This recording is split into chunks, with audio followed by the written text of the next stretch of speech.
Fala, família da Natação Criativa! Quero agradecer por sua presença em mais um episódio e já quero fazer uma solicitação, um pedido. Siga aí o canal da Natação Criativa, seja no YouTube, no Spotify, no Instagram. Um clique seu é muito importante. Ativa as notificações para sempre receber aí quando tiver um episódio novo, para você não perder nada. Às vezes eu recebo algumas mensagens, mas já foi aquela entrevista, eu perdi, então ativa a notificação, compartilha, porque é muito importante outros profissionais saberem. Vamos fortalecer a natação. Se a maré subir, todo mundo sobe, auxilia todo mundo. E hoje eu vou falar sobre o juízo moral da criança na natação. Trouxe hoje Flávia Lima para falar um pouco sobre esse assunto, que ela vai estar no 14º Congresso Brasileiro de Natação Infantil. Flávia, muito obrigado pela presença. Eu que agradeço, Renato. É um prazer estar aqui com você. Então, um tema muito importante lá dentro do Congresso, ela vai falar sobre a influência do comportamento do professor na natação infantil na formação moral da criança. Um tema importante, domingo, 7 de abril, às 8 horas da manhã. Tá na dúvida? Eu ainda te ofereço um cupom de 5% para você fazer a inscrição agora. Coloca a Natação Criativa como cupom dentro do site do INAT e você tem 5%.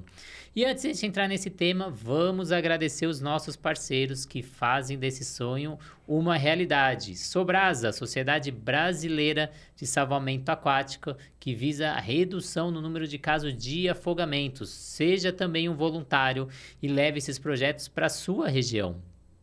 Plataforma Educar, você que está precisando realizar capacitação, seja em qualquer área aí da saúde, diversos cursos, todos com certificados. Livro Piscinas Litro a Litro, para você que tem piscinas em residências, academias, para você saber tudo sobre academia, uma bíblia importante. Entra no site da Amazon e pegue o seu livro. O aplicativo da Swim Track, que faz avaliação pedagógica, aeróbica, anaeróbica, entrega vídeo, troca mensagem com o aluno, mas aquela mensagem só de ida, não tem retorno. Você que troca por WhatsApp, que às vezes recebe mensagem dos pais 10 horas da noite, depois o pai cobra que você não respondeu, dentro do aplicativo é só de ida, você não tem esse problema, é só uma comunicação com esses pais. E a gente tem também os materiais pedagógicos da Flote, tem o Aquapim, material que ele afunda, ele fica lá no fundo da piscina boiando, eu brinco que são as minhocas. Muito bom para aquela criança que tem receio ainda de afundar, ou você quer trabalhar sobrevivência aquática, tira o óculos daquela criança, faz algum jogo que ela tem que afundar, controle respiratório que vai auxiliar aí no restante da natação. Mas vamos aí para o tema que tanto interessa. Mas e aí, Flávio, o que é juízo moral? Que às vezes a gente está falando, vamos falar sobre o juízo moral da criança, mas o que é o juízo moral? Bom, primeiro, a gente tem que entender que o juízo moral é uma construção que o ser humano faz. Quando a gente fala em juízo moral, é eu saber o que é certo e o que é errado. Ah, mas parece muito simples, né? Não é. A criança, numa primeira fase, quando ela nasce, quando ela é muito novinha, ela não sabe o que é certo ou errado. Isso tem que ser dito a ela. Então, a gente fala que essa construção do juízo moral, ela tem etapas, né? De que da dependência que a criança tem de um adulto para ir dizendo para ela, basicamente, o que é certo, o que é errado, o que pode, o que não pode. Então, a gente percebe que o tema não é tão simples assim. Porque quando falamos em moral, a gente fala em cultura. Então, muitas coisas que são erradas num determinado país, numa determinada cultura, não são erradas em outra determinada cultura, né? Teoricamente, só estamos aqui neste país, a moral é basicamente a mesma, mas temos diferenças religiosas, né? Temos diferenças geográficas. Então, essa construção do juízo moral, ela depende muito do espaço que a criança está.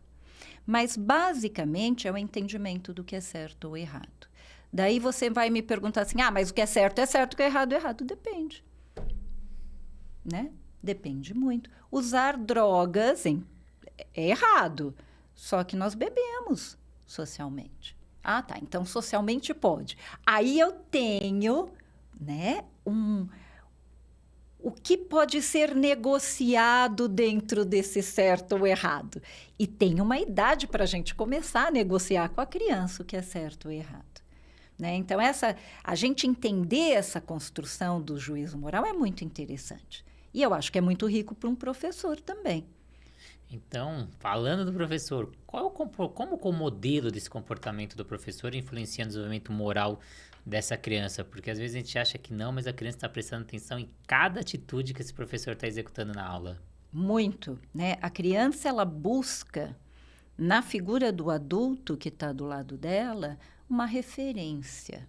Então, esse professor, ele vai ser, querendo ou não, né? Porque a gente tem aí algumas pessoas que falam, eu não quero ser referência para ninguém. Olha, querendo ou não, você vai ser, né? E é tão importante ser, é tão bonito ser, né?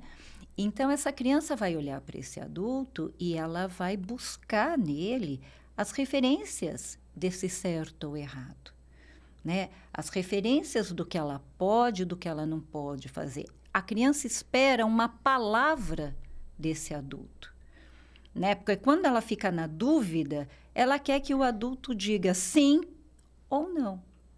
Né? E o professor vai fazer isso naquele momento. E se ela fizer o entre aspas, que não é entre aspas, é o errado, né? É importante essa voz do adulto, no caso, num ambiente da aula de natação, vai ser o professor. A criança espera essa voz do adulto dizendo, não é assim. Porque chega uma hora que ela testa, né? Deixa eu ver se cola eu fazer isso daqui. Se não vier a voz do adulto, aí a criança lambeu o selo e colou. Daí é um problema.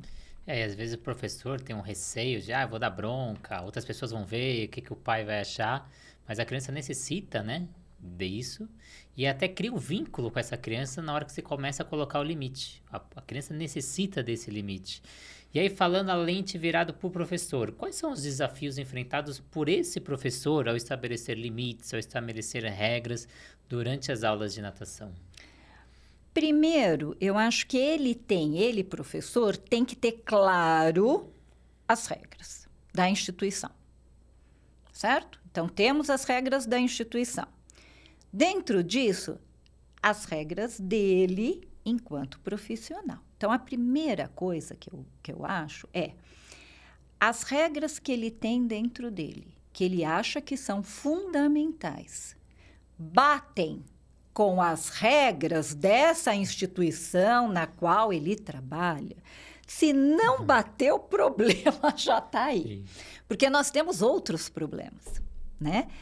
Que a gente sabe, hoje os pais estão com muita dificuldade de colocar limite nos filhos. As regras na casa não são claras, os pais têm muito medo de falar não para a criança. Né? Eu, como terapeuta, eu vivencio isso no consultório. Mas se eu falar não, ele não vai mais gostar de mim. Eu falo, naquele momento não vai mesmo, vai te odiar. Mas depois de 5 minutos ele vai te amar. Você acha que ele vai para onde? Fazer a malinha e vai embora? Alguns fazem. Mas depois, né? Bem, e aí, se ele estiver pagando as contas dele, estiver trabalhando, tudo bem. Né? Quero ver antes, né? Mas, assim, brincadeiras à parte. Eu acho que o professor tem, então, a primeira questão.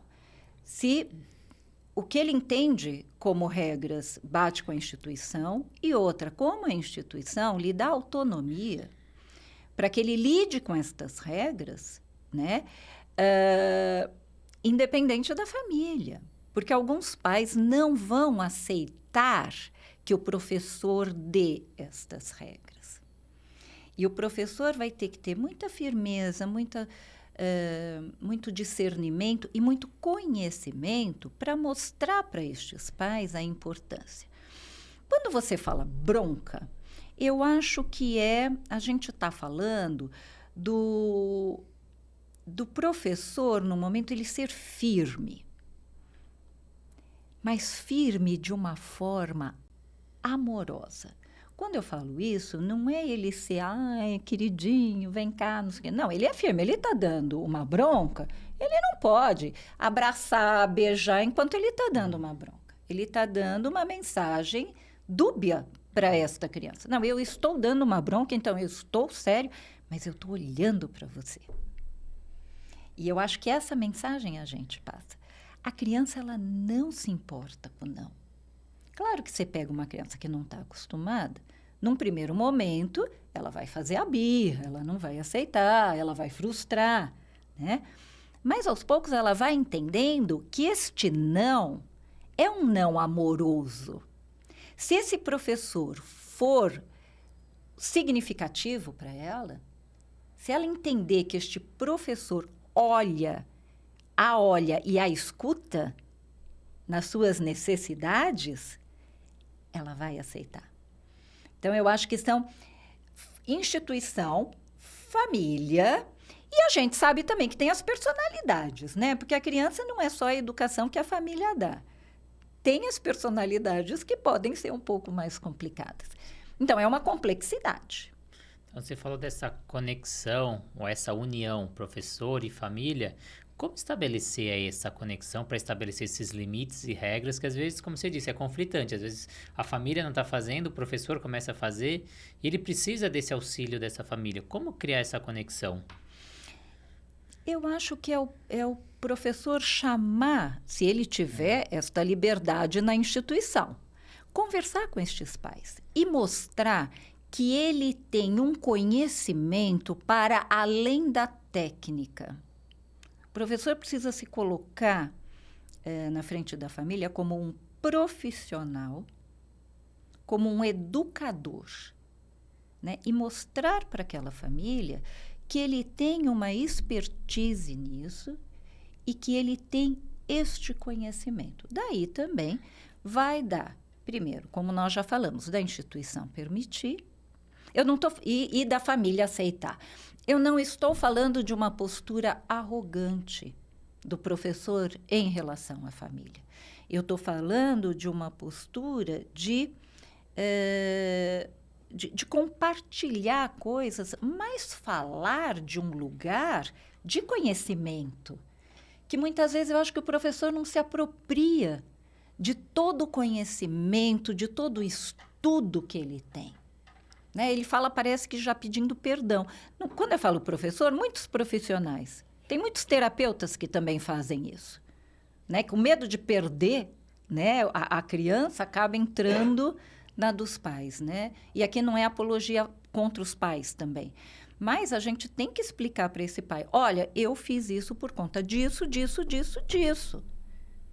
Né? Porque eu entendo assim, assim, assim, assado. Como um profissional. Né? Diante, assim, que se apropria do seu saber. Eu acho que essa é a postura também que o professor tem que ter em relação à família.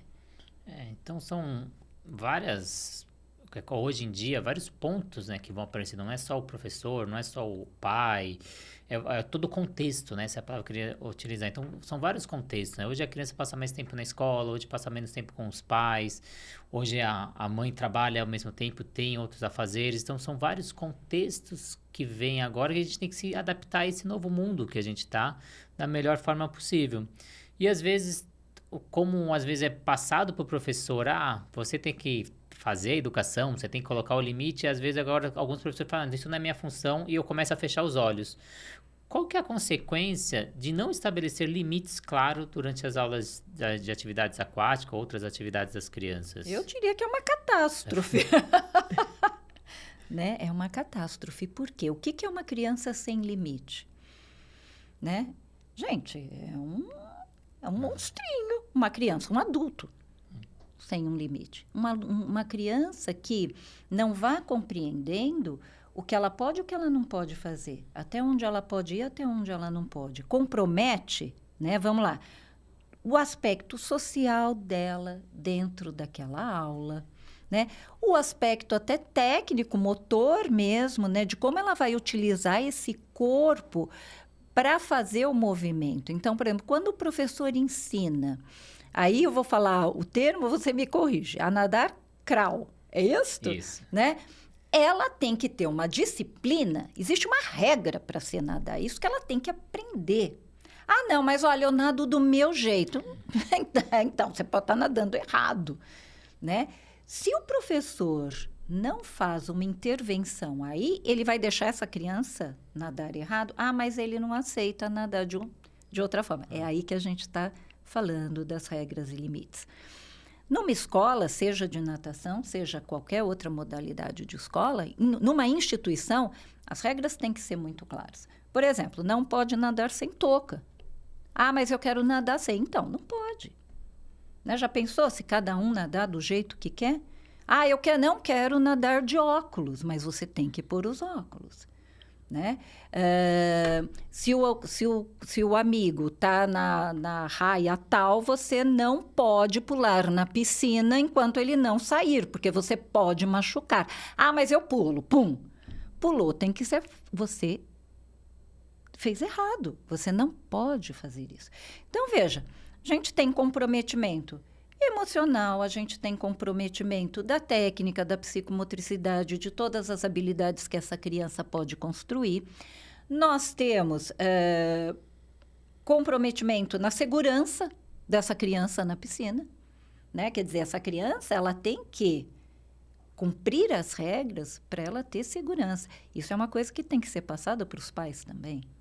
Né? Então, por que a criança tem que usar a touca? Por que ela tem que usar os óculos? Por que ela tem que respeitar a hora dela pular na piscina? Por que ela tem que aprender corretamente a técnica? Né? E aí você falou desse limite, desse comportamento desafiador. Que estratégias aí você daria para os professores no dia a dia introduzirem de forma positiva essas regras, esses comportamentos desafiadores, como lidar com isso nas aulas de natação? Então, Renato, eu acho que aí a gente tem quadros diferentes, né? Então, tem aquela criança que ela é uma criança mais difícil de lidar, né? Que não vem com os limites e regras claras da educação dada pelos primeiros ensinantes, que são os pais. Daí, nesse caso, eu diria que, em geral, se as regras forem claras, se o professor deixar claro para a criança, e se ele se tornar aquele adulto significativo para a criança vem na dele, né? Agora, nós temos crianças que têm algumas outras questões, né? Então, por exemplo, vamos dar um exemplo. Transtorno opositor desafiador. Então, você vai lá e na sua turma tem o Joãozinho que tem um transtorno opositor desafiador. É claro que aí são circunstâncias que, primeiro, que não tem receita de bolo, né? Mas vale a máxima.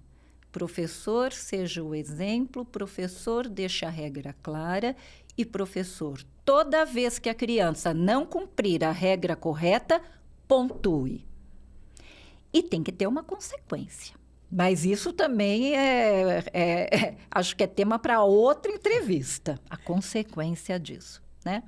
Agora, nesses casos que a gente tem quadros mais complexos, o professor ele tem que se valer do auxílio da clínica, entende? Então, por exemplo, eu pouquíssimas vezes fui procurada por um professor de natação para discutir o caso de uma criança. E muitas crianças que eu atendo, eu sei que fazem a natação. E eu sei que esse professor, ele tem uma dificuldade. Eu já fui assistir a aula de natação de pacientes meus, mas raríssimas vezes um professor de natação me procurou para entender, né? Para a gente trocar, na verdade, conhecimentos de como a gente pode lidar com esta criança. Fica por intermédio da família, mas não é a mesma coisa, né? Por que o professor... E aí eu volto. Eu acho que muitas vezes ele não se dá conta da importância dele na vida dessa criança. Quando a gente pega a escola curricular normal, a escola pedagógica, que professores que pedem para falar comigo? O de português, o de matemática, porque a criança não está escrevendo, não está lendo. Professor de educação física, não me procura. Que ele é o meu aliado dentro da escola. Porque ele que trabalha com a parte motora, psicomotora, né, de coordenação dessa criança, ele não me procura. Professor de natação não procura a gente também. E aí eu acho que aí vem a importância, né, desse olhar aí da Sandra e do Rafael Madormo, de levar essa terapia ocupacional, essa psicoterapia, para dentro de um Congresso Brasileiro de Natação Infantil, de conscientizar os professores e entender também, né, e que tem essa conexão com a família e com o aluno, mas também tem essa conexão com as outras áreas da saúde, né? Então, é importante a gente ter essa troca, não ter esse receio. Assim como às vezes a gente tem receio de conversar com os pais, tem receio de conversar com o médico, com o terapeuta, com o psicólogo. E cada vez mais a gente ter essa união, às vezes não só para enfrentar as dúvidas, suas dificuldades, mas trazer estratégias mais eficientes. Às vezes uma estratégia que você já está no dia a dia, você utiliza no consultório, ele utilizando na piscina vai facilitar o trabalho dele. E vice-versa. E vice-versa. Porque eu já aprendi muito com o professor, sempre. E vice-versa. Então, deixo o convite para vocês, dia 7 de abril, das 8 às 9, dentro do Congresso Brasileiro de Natação Infantil, palestra da Flávia Lima, influência do comportamento do professor de natação infantil na formação moral da criança. Tem um cupom de 5%, só colocar ali dentro do site da natação, do INAT, escrever natação criativa, que você consegue esses 5% e você vai estar assistindo essa palestra que vale muito a pena. Mas aí, Flávia, como as experiências da natação podem contribuir para a formação do caráter e da personalidade da criança a longo prazo? Eu acho que quando a criança está num esporte, né, e vamos pegar o âmbito da natação, né, que eu continuo a dizer, para a primeira infância e segunda infância, eu acho que é fundamental. A criança, ela constrói muitas coisas, né? A questão do aprender a lidar com a frustração, é por aí que está a sua pergunta? Sim. A lidar com a frustração, ela aprende a se superar, né? Ela aprende ela ganha autoestima, ela ganha autoconfiança. Ah, mas se a criança perde, eu acho que a autoestima dela vai ficar rebaixada. Não, né?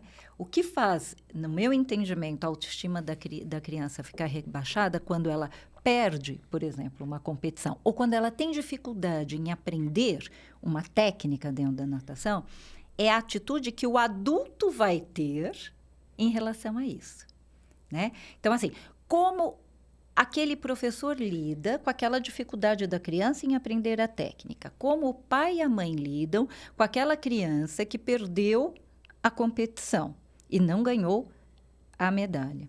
Então, isso são aprendizados que a criança vai fazendo que servem para a vida dela no mundo do trabalho, quando ela for um profissional. Ela lidar com o professor. Ah, mas ela muda de professor a cada semestre. Que bom, porque ela vai aprendendo também a lidar com diferentes tipos de pessoas. Tem pessoas que são mais carinhosas, outras que são menos carinhosas, outras que são mais incisivas, outras que são menos incisivas. Então, a todo momento, eu acho que é uma experiência e um aprendizado, né, de todas essas habilidades, como eu falei, motora, psicomotora, social, emocional, muito rico, né?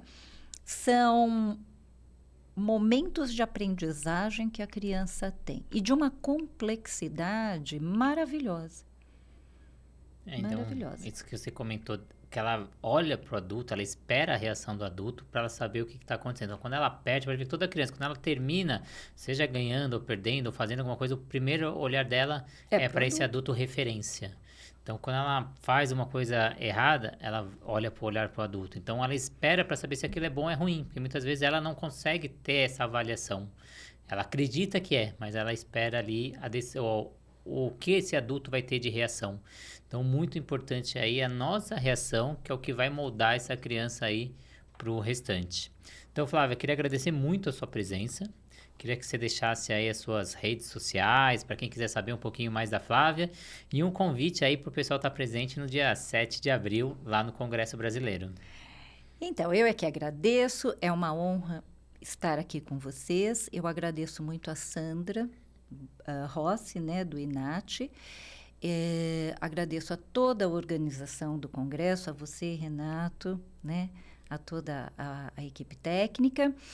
Minhas redes sociais são pessoais, mas são abertas. Então, no Instagram, Flávia Tereza Lima, no Facebook também, Flávia Tereza Lima, e meu e-mail para quem quiser, né, entrar em contato para nós trocarmos experiências.